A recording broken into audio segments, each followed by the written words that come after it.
Hello students. Well, this is a different experience altogether for you as well as for me. We would like to upload some videos on some of the topics, and I thought that I would start with this particular one that is from technology, and this is pertaining to ICT and e-learning. I know I've already sent you the written material. I hope all of you have been able to access it on the college website. But apart from that, I thought that I would like to explain the topic to you. Now, I really don't know when we are going to be able to have a normal classroom setup, but this is where technology comes in. And I think particularly for us in our paper, since it is concerning technology, it is a very appropriate medium to use right now in these very difficult times when so much of life has taken a very unpredictable turn, and thoughts about how we can reach out to our students definitely has been troubling us. So we are trying our best, and we hope that you will be able to access some of these material, and hopefully we can make it even more interactive later on. Anyway, so I thought I would begin with ICT and e-learning. This is from CC8, that is Technology in Education, and Unit 4, topic number 1. I don't know whether all of you can see what is there on the screen, but I hope you can make out what is written on the slides.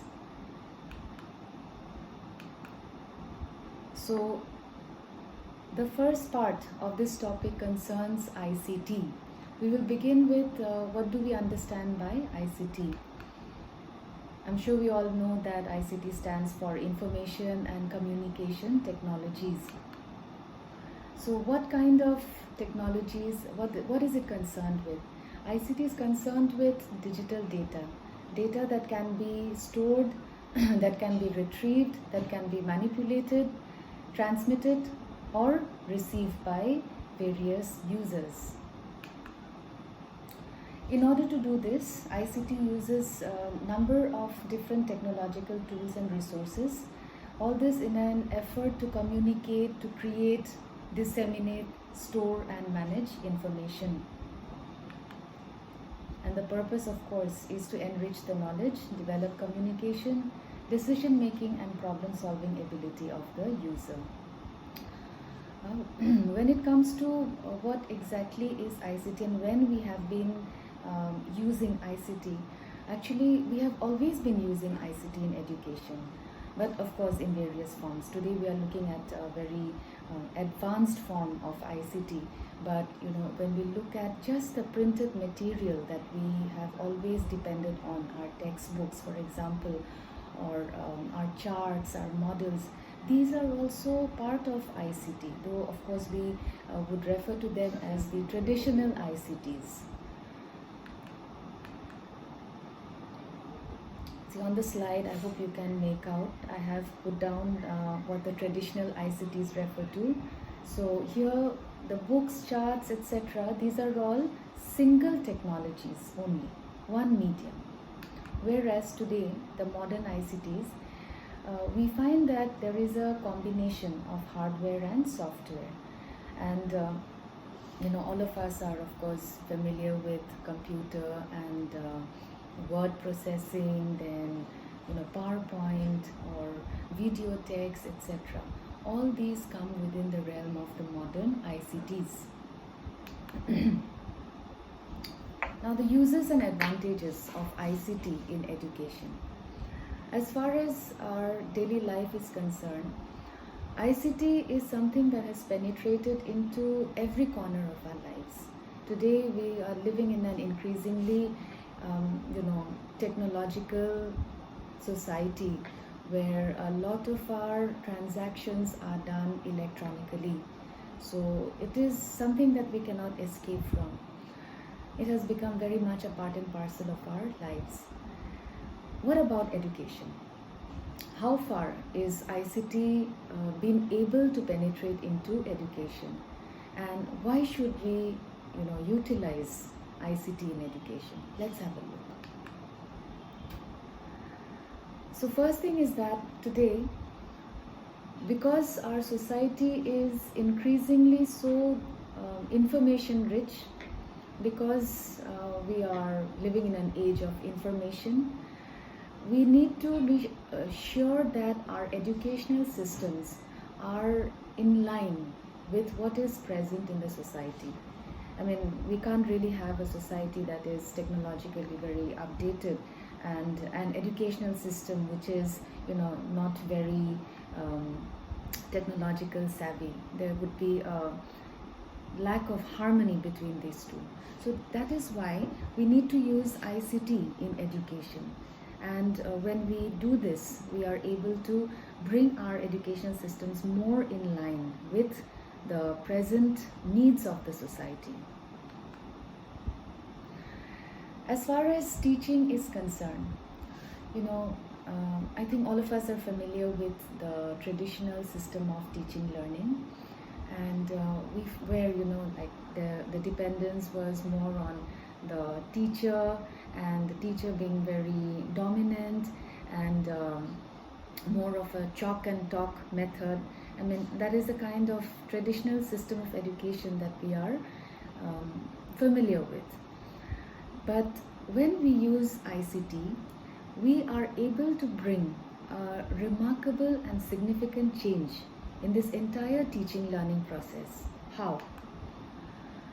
Initially, we look at the broadcast model of learning. What is broadcast model of learning? That's where the teacher broadcasts the knowledge to the students, and from there we can shift to an interactive mode of learning through the use of ICT.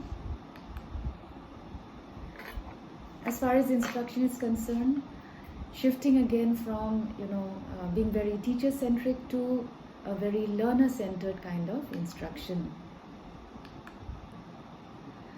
Of course, ICT is very responsible in making the entire learning environment very interactive.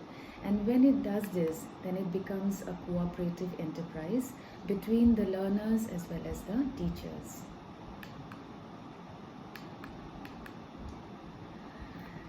As far as the role of the teacher is concerned, ICT has been responsible or is responsible for transforming the teacher from being just a giver of knowledge to a learning facilitator. And that is the modern term that we like to use when we look at what a teacher is like, what is the role of the teacher. We say that the teacher is a facilitator.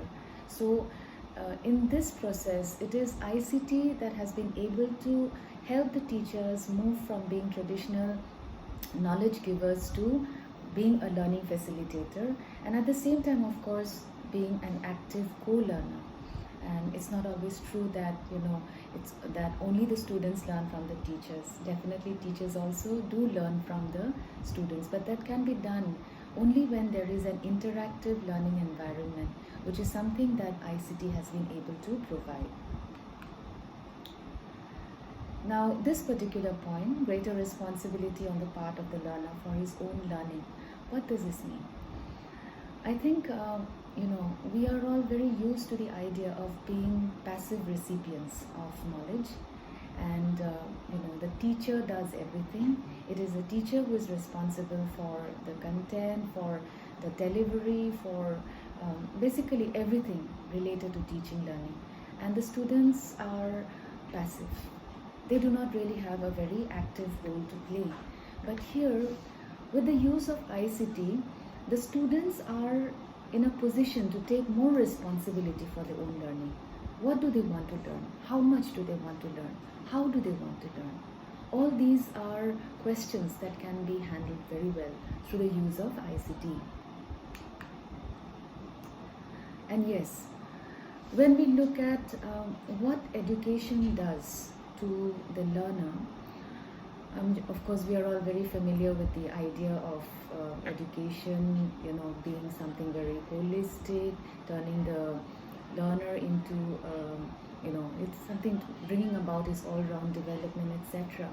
but unfortunately, a lot of educational systems are designed in such a way that the students do not learn how to think critically. There is no encouragement of creativity, and I would say that this is very true of our country. The kind of teaching that we do, the kind of system that we follow, it is not very, it's not something that makes the students think out of the box. So, you see, we are actually defeating the very purpose of education when we cannot enable students to become critical thinkers. Now, when the students use ICT, when they depend on ICT for their learning, then that is something that can happen because they become independent learners and they are able to think critically as well as creatively. So, it's when you use ICT, you are able to align your goals to your own needs, to your own potential. So it is something that definitely is very advantageous for students if they can use it in an appropriate manner. But what are the limitations? It can't be all hunky-dory after all. So one is that the use of ICT may be quite expensive because it involves a lot of infrastructural inputs, which perhaps may not be possible for many schools. And I would say this is particularly true for our country, where we talk about access to education. Even today, there are so many places in our country where there are barely any classrooms. So, and in a scenario like that, to think about introducing ICT, it's something that can be really limiting. At the same time, what we find is that even teachers and educational authorities as well are not familiar with the use of ICT. There's a lot of ignorance. There is a lot of, let's say, misconceptions about the use of ICT. So that becomes a limitation here. Yes, this part about fear. Well, when something new comes along, there is always resistance, So it's no different with the teachers. When ICT started becoming more popular and started being more implemented in the schools, there was a lot of resistance. Even today, there is still a lot of resistance on the part of the teachers because there is that fear that the teacher will become redundant. I mean, so far everything has been very teacher centric because the teacher was able to do this, teach. She was or he was in a dominant position. But ICT has transformed the entire context of teaching learning. So the fear that the teacher may no longer be so important, this gets in the way of a lot of teachers wanting to implement ICT. And as far as the students are concerned, many of them are again not very happy with the idea that they have to become active and independent learners.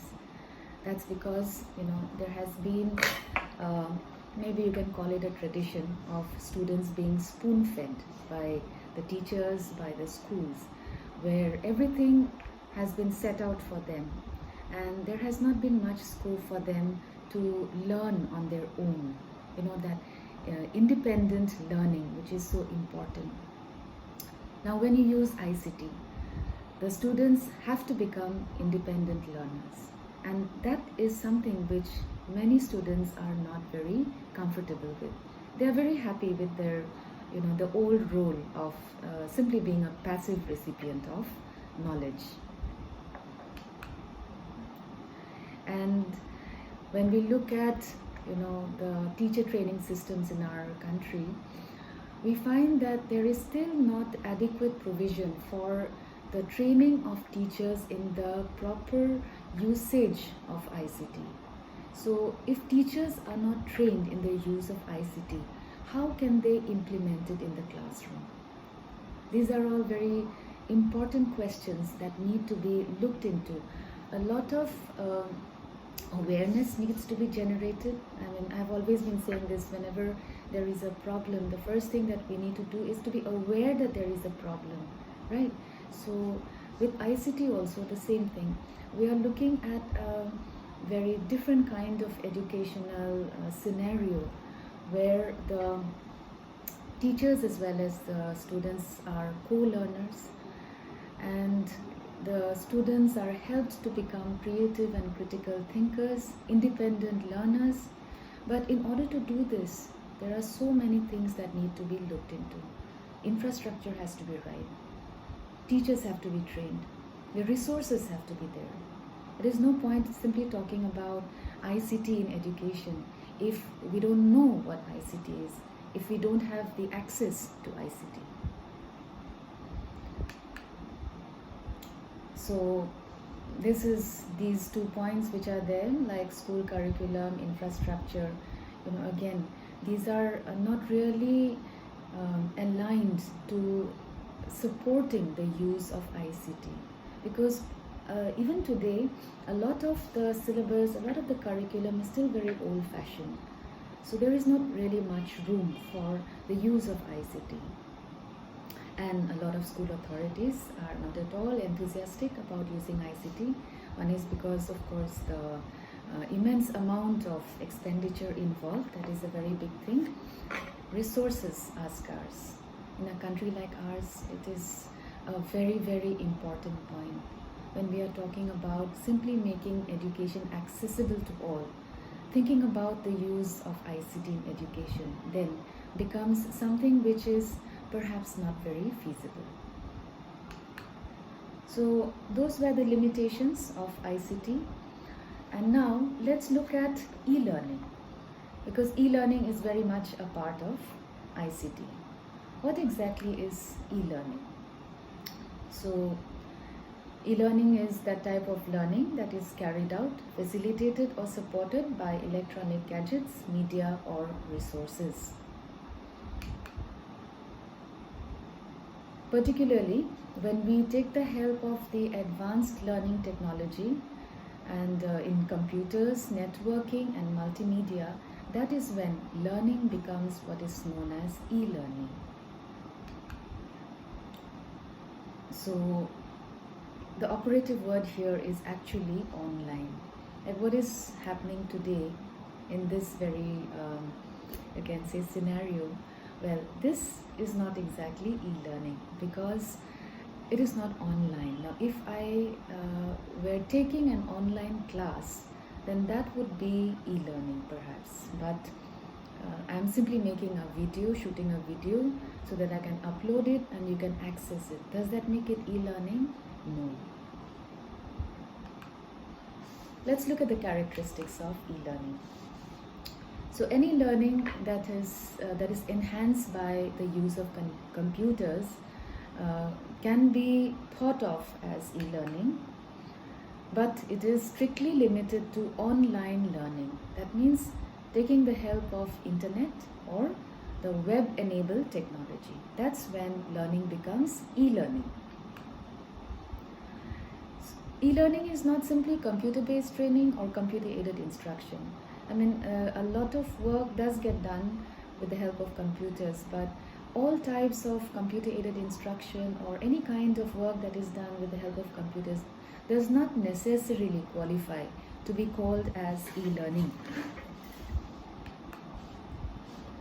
Because together with whatever is taught, online, there is also a lot of follow-up, communication and interaction that takes place between the teachers and the students. That is what makes it e-learning, when there is a interaction that goes on between the students and the teachers, not simply a one-way communication. Many times there is a conception that audiovisual learning, multimedia learning, distance education, distance learning, that these are e-learning, but actually they are not. They are not identical to e-learning. What they do is that they are they complement e-learning. E-learning takes the help of audiovisual learning, multimedia learning, distance education, but they are not exactly e-learning by themselves. So any kind of instruction which is not delivered via the internet cannot be included in e-learning. Today, what do we have? E-learning is carried out with the help of advanced multimedia facilities, of course internet, and this is done through computers, laptops and mobile ICT appliances. So of course I think I should not forget to mention how important our phones have become. ICT, one of the very important forms of ICT is the phone, and today through our phones we can actually access e-learning. So what are the modes of e-learning? Firstly, we find that there is a type of e-learning which enhances classroom activities in the process of teaching and learning. So, let's say taking the help of, let's say, PowerPoints, all right, which are accessed through the internet, this can enhance the classroom activity. Secondly, blended learning, combination of a traditional as well as ICT enhanced e-learning practices. So you have a traditional setup where the teacher still rules the roost. The teacher is still taking the use of the blackboard, for example, chalk and talk. But at the same time, there is also maybe a portion of the time is being spent using ICT. So that is blended learning, which is a type of e-learning. And again, we have complete e-learning, which is when the traditional classroom is totally replaced by virtual teaching learning. So here you do not have an actual classroom where you attend regularly, physical classroom that is, where you sit and you interact with the teachers, but you have a classroom sitting in the comfort of your home or elsewhere. That is your complete e-learning. And styles of e-learning. One is asynchronous communication style, where all the course content, information, etc. is delivered via pre-recorded, say, material such as through the email or pages which are uploaded. I think maybe what I'm doing today, maybe that can be called as an asynchronous communication style. There is no face-to-face interaction between the teacher and the students. And the synchronous communication style, that is when there is a direct face-to-face interaction, face-to-face dialogue between the teacher and the students, maybe in an online chat room, or through video conferencing or even audio conferencing. That is a synchronous communication style. What are the advantages? There are plenty of very, very important aspects about e-learning, which is very suited to the needs of the times. Learners can access educational content from anywhere at any time. Especially look at what is happening today, because we are unable to have the regular teaching learning. Today we can actually be at home and we can access e-learning. Education does not stop. Now all learners have got different needs, and many times we are forced to follow whatever has been decided for us. But when it comes to e-learning, we have the let's say ability to take those let's say lessons which we are comfortable with, which we need. So being adaptable to the needs of the learner. Then the full-time learner has access to a lot of quality material in the form of maybe classroom instructions, lectures, notes, then peer interaction, then library resources. But e-learning can provide the same kind of very rich educational content to a large number of learners. All students do not learn in the same way. Everyone has a different learning style. Today, the need is for collaboration. Students are, from different regions. They have different. They come from different backgrounds, and their style of learning is not the same. So it is e-learning that can come to their rescue, because instead of simply thinking of one size fits all, e-learning can be designed to fit the needs of individual learners. And of course, the other side of the story is that when we do not have enough competent teachers, when we do not have enough schools or the infrastructure, but we still want to ensure that the students, that the learners have access to quality material, to quality learning. That is where e-learning can really play a very, very big role. So that is, in short, a brief look at what is ICT and e-learning. I don't know how helpful this has been for all of you, or how helpful it will be. I'd like your feedback on this, girls. Please get back to me on this. You can call me up, or you can text me also. Let me know whether everything was okay, whether you could understand the PowerPoint, whether it was clear. Anything, any kind of feedback, I would welcome it. And I'm looking into the possibility of holding an online class also. Let's see whether we can do it. If it happens, well and good. If it doesn't, well, maybe we can just stick to something like this, the asynchronous communication style. I just want to end by saying that I think it's very appropriate for us that our paper is technology in education, and today we are actually being able to make use of this technology, something that will ensure that we do not miss out on what we would have missed out and what we are missing out on because of this lockdown, unable to have classes. But anyway, where there is a will, there is a way. I hope that you will cooperate and be interested enough to access these lectures, these video lectures. The written material is there. Whatever I've said today, what I've included in the PowerPoint, it is all there in the note which I have uploaded. So please do go through it. And of course, any questions, I'm always available. Do let me know. All right. Thank you so much, girls. Maybe another time, another lecture. Let's see. Okay. Bye.